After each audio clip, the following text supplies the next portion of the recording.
And you know, for the last candidate, the issue came up of women in elective office. And we balanced and went numbers. And there was a time period when we had, remember that, Charlotte, we had all city council for 2 years was all men. You can believe Very, it. very In fact, well. when Charlotte joined, she was there 1 or 2 women? Oh boy, talk about a challenge. It was one woman. One woman. That would have been me. Yeah, so that was 4 years that went on in that condition. So that's how vertically important that issue is. Excellent questions. Let's keep her rolling. Rich Updegrove, would you please explain, take 2 minutes to introduce yourself and what you're running for and some of your philosophy. Thanks, Greg. And thanks for volunteering to be the moderator for this. So my name is Rich Updegrove, and I am a teacher at Duluth East High School. I teach mostly seniors, social studies, kind of makes sense, American government, economics, and law, sort of teaching the next generation of active citizens to take leadership roles in our community.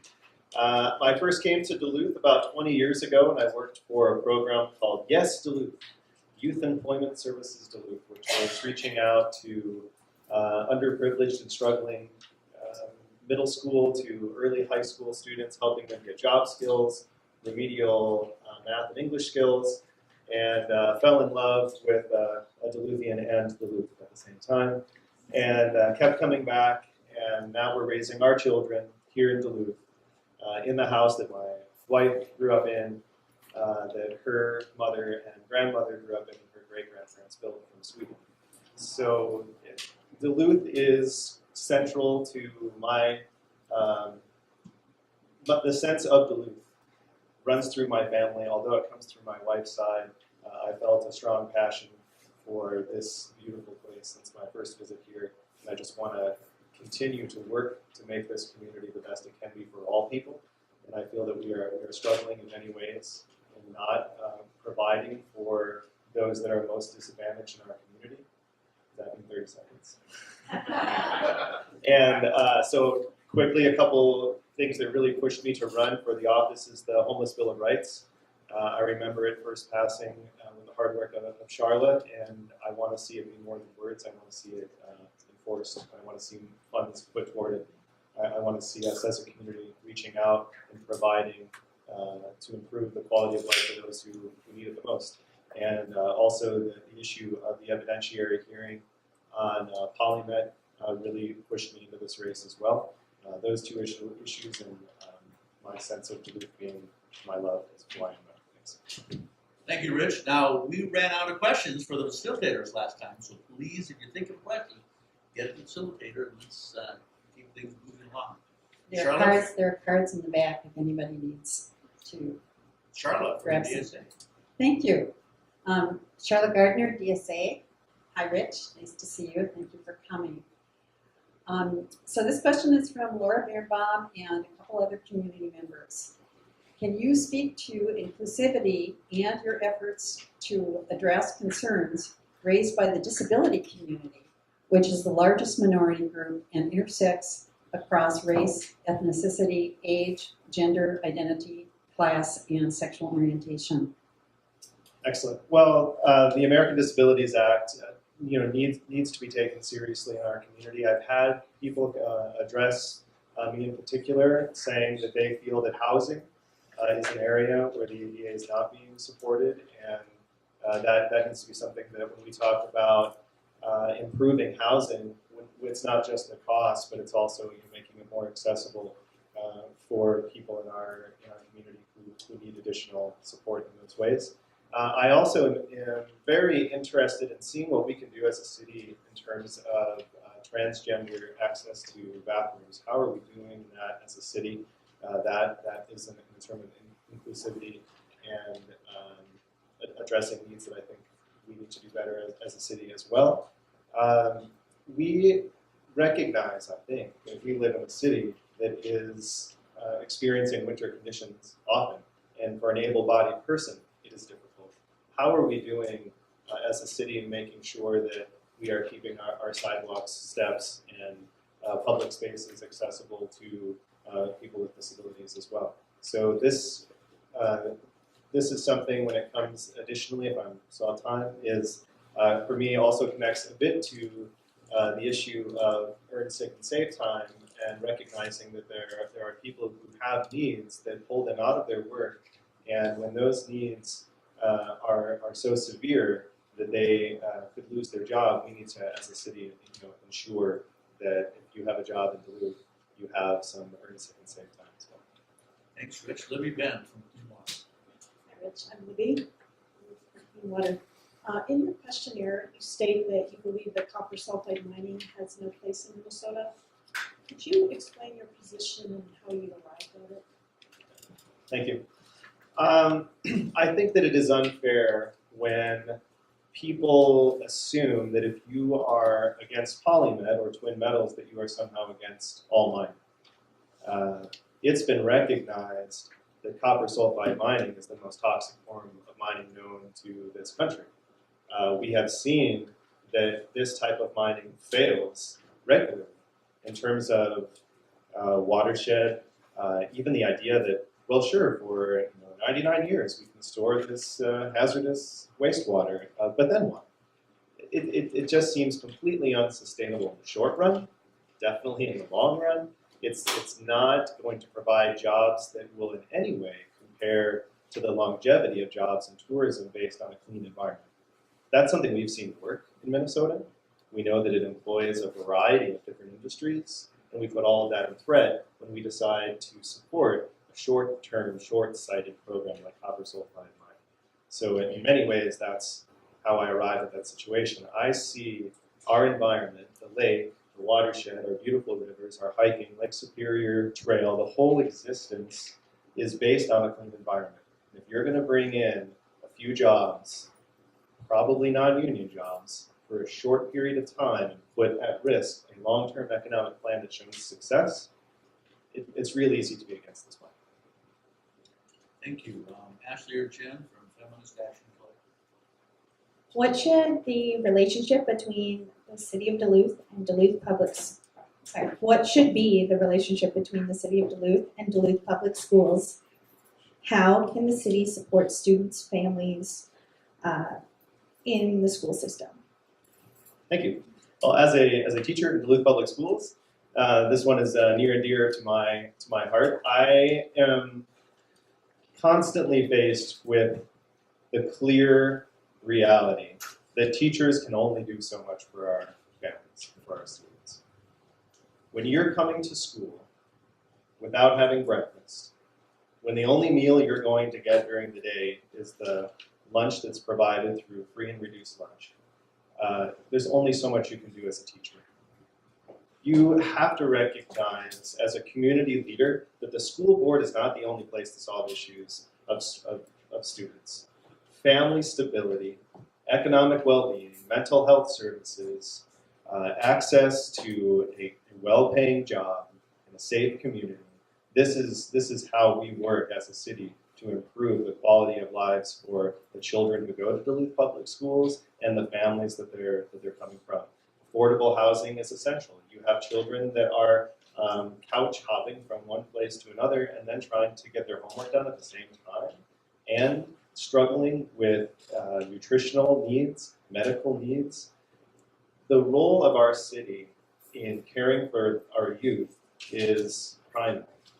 And if we shouldn't just sign that over to the school board, we shouldn't just sign it over to the teachers in the classroom. We know that we can't do all of that as teachers, and we know as a community that we can do that. It's just making those difficult choices to actually step up and help families on a broad level, and therefore that helps the children that are going into the schools as well.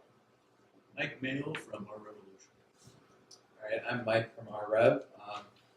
Our question for you is, what about publicly financed elections for state, city, county, and federal levels? What are your thoughts about those? Big money controls politics. If you want to get elected, I'm seeing it on a city council level. If you want to reach all the people in your district in every way possible, you go where the money is. And it is incredibly corrupted that you see the issues that corporate America is interested in becoming the laws of the country. You don't have to trace it all back to say, oh wow, the most powerful people in this country like the laws that we're writing in this country. Oh, that might be because they are choosing who gets to write the laws in this country. And then you look back, and when you can, when it's not hidden, when it is disclosed, and you are able to see who's giving which party and which candidates money, it's not at all a surprise. It affirms what you think it would be. You know, right now in this country, we have the top 10th of 1% owning more than the bottom 80% of this country does. Wealth inequality is directly related to how campaigns are funded. 80% of the people not having a reflection of their values in the legislation that is passed in our country is clearly connected to the fact of who's giving the money to the candidates that are running. So locally financed elections, I think, is a fantastic idea. I think that we should encourage people to run publicly financed, and we should call out people who are not. And this goes across the board. I was just reaching back not too far, but everyone saw Barack Obama as this incredibly progressive candidate, and then he was saying he wasn't going to take corporate money. He was going to put a cap on his campaign finance, and he did not. So this goes across two parties and more. Thank you, Rich. Charlotte? Thank you. Rich, this is about the Homeless Bill of Rights from DSA. You state the Duluth City, in your questionnaire answer, you state the Duluth City Council has, quote, given platitudes to the Homeless Bill of Rights, unquote, for the past 4 years, when in fact the original resolution directed the Human Rights Commission to develop the Homeless Bill of Rights. And unfortunately, the Human Rights Commission imploded shortly thereafter. City administration has put up various roadblocks to making this happen because of resistance within city departments. As a counselor, what will you do to address these barriers? Well, for one, I intend on being a regular attendee to the Human Rights Commission. That's something that I would value very deeply, in addition to the Indigenous Peoples Commission as well. Those are two commissions that I would want to work really closely with. The fact that most cities give some funding to homeless shelters, to transitional housing, and that Duluth is not one of those is shocking. I think that the Loaves and Fishes community, Joe Kilgore and others, have done a great job of publicizing the fact of how little we do and how just a few small changes could have dramatic impacts on improving the life of people in Duluth. The homeless community is, I think, easily seen as whether you are Republican or Democrat or who cares less about politics, you care about people. And you know that we have a series of days where the high is below zero and that there are people without a home who are struggling. You make sacrifices. And so when you look at the Parks and Rec budget and you say, okay, we've already allocated some money to improve tennis courts or to help with the playground in this park. We already have some funding there, and we say, well, we need to use some of that funding to keep some of these bathrooms open 24 hours. And you have those important conversations with community members, with like myself, someone who has 2 small children, and say, this is hard. We're asking you to take some sacrifice in making your park even more beautiful and improving the quality of the playground equipment, because we have a community in Duluth that needs our funding more at this point. And we have to make it public. It has to be something that people are expressing needs to be done. We can't just keep saying we don't have the money to do it. We have the money to do it. We don't have the will to do it. And that's something we need to recognize. The money's there. The will is not. We as a community and our elected leaders need to push on people to create that will to spend the money that we already have. Thank you, Rich. Libby. Thank you. Rich, in your questionnaire, you mentioned that bringing copper recycling plants to Minnesota would have a greater impact on global copper production than the proposed copper mining. Are there things you would do as a Duluth City Councilor to encourage recycling or urban mining, as it's sometimes called, in northern Minnesota? Yeah, I'm always surprised. So I've been meeting with various city councilors, current and past, to sort of hear what is it like to be a city councilor? What are the benefits? What are the struggles? What is your daily what is a life like when you're trying to represent the people of Duluth? I'm always surprised, for example, that the Baggett campaign, you have a counselor getting a phone call and setting up a meeting within a multi-million-dollar industry saying, we need to sit down with you and talk about how important plastic is to this economy. And how, if you don't make some changes here, we could fund candidates against you. We can run big campaigns about the importance of plastic bags in our community.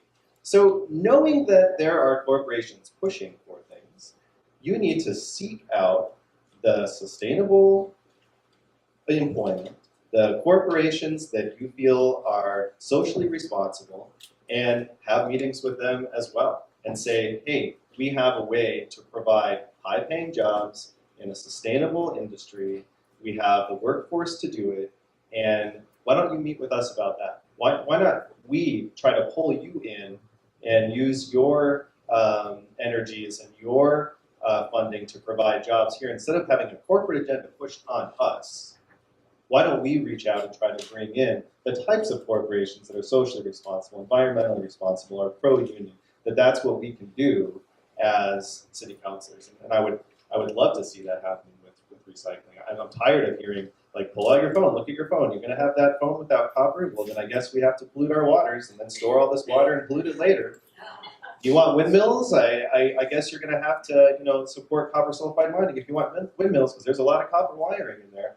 Well, there's a lot of ways to get that done. Shannon Ashley. How are you going to mend fences between Bernie and Hillary supporters? Great question. Well, I am as a high school teacher, I have to be one person here and one person in my classroom. The person that I am in my classroom is a struggle. It's the person who's trying to explain, why did people vote for Donald Trump? Why are they so happy right now? What is it that you don't understand about why people love this man so much? And then 5 minutes later, how do you possibly not understand how people are fearful for their lives when you have a man like this running this country?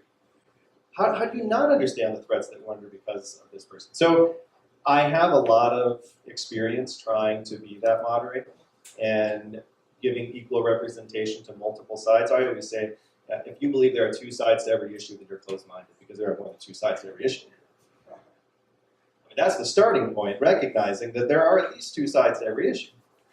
And then open your mind to the other possibilities. So I was fortunate enough to be a national delegate for Bernie Sanders. And as part of being a national delegate for the Democratic Farm and Labor Party, you get to spend a lot of time with the other delegates that are representing the other candidate. And I got to meet wonderful people across the state who were national delegates for Hillary Clinton.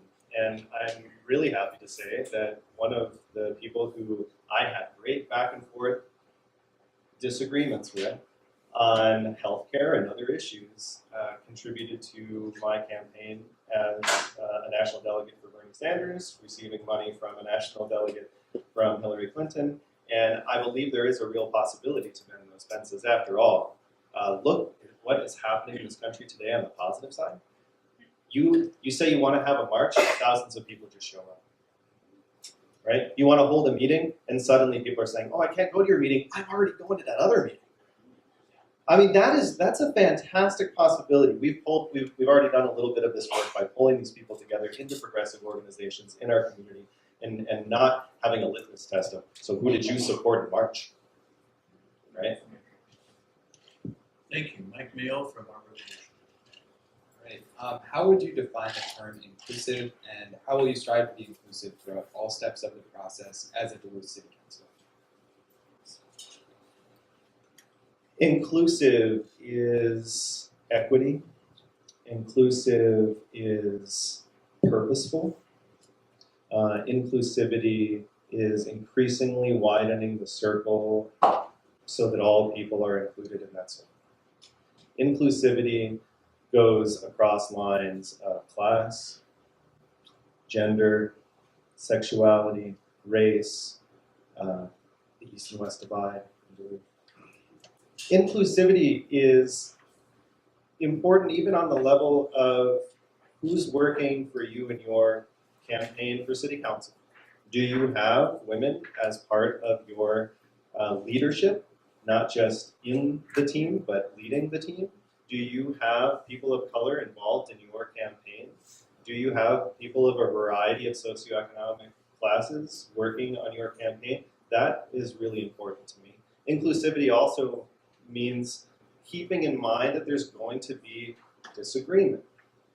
If you're going to include all people, you're going to include a variety of perspectives. And that's good. That's healthy. We got to get out of the idea of this bubble that I live in only with the people who listen to the same music and watch the same shows and get the news from the same place all of the time. We need to be inclusive also in recognizing that there were people who reached a point in their lives where somehow a pseudo-fascist, misogynist, openly running candidate was their salvation. And we need to recognize that those people also were potentially driven to Bernie's movement and to the democratic farmer labor values and green values and other libertarian values. Like we need to recognize that staying within a party and not allowing anybody in unless they pass some certain test, that is exclusiveness, the opposite of inclusivity. Thank you, Rich. We're out of time. So you really have too long. I know, right? Was it a fun time? Thanks.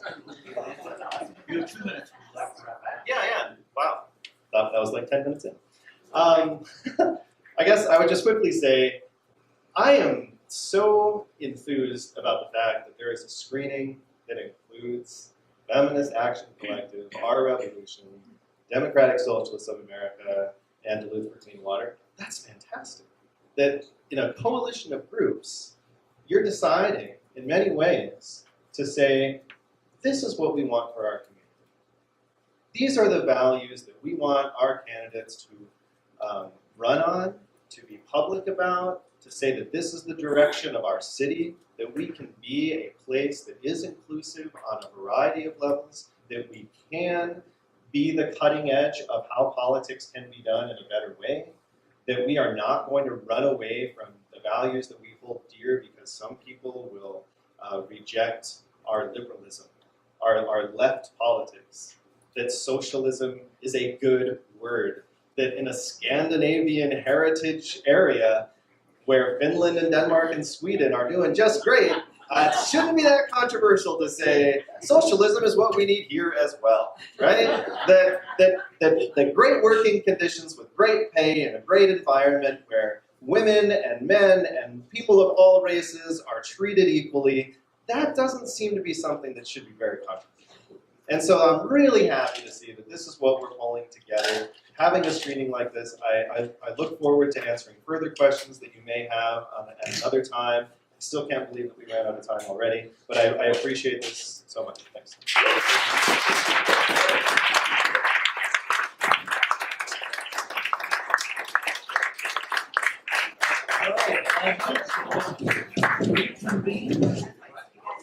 For Barb Rush.